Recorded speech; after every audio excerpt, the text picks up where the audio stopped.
The Panasonic S1 and S1R offer the ability to customize the behavior of your lenses. Let's go into the camera's menu and show you how to customize them. From the camera's menu, we want to select the Gear or Cog tab. From there, you'll see a bottom option that is the photo of a lens. It's called Lens and Others. From here, you have two options, Lens Focus Resume and Focus Ring Control.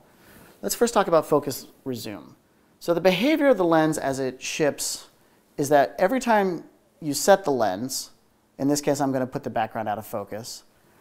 If the camera goes to sleep or you power the camera off, when you power it back on again, the lens automatically returns back to infinity and you've lost where you had your focus set.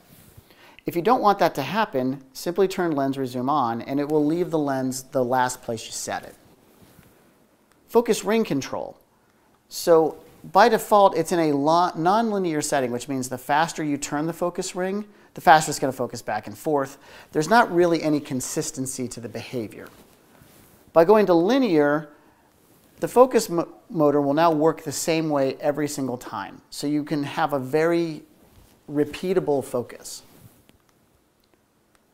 In addition, you have the ability to adjust the degrees of rotation. So if you want a really shallow rotation, set it to 90 degrees, and it can rotate very quickly. If you want a lot of control over your focus ring, you can set it all the way out to maximum. In this case, we're going to set it to 360 degrees. And you can see it takes a very long time for us to turn it to its close focus distance. And that's the customization you have for the lenses on the S1 and S1R.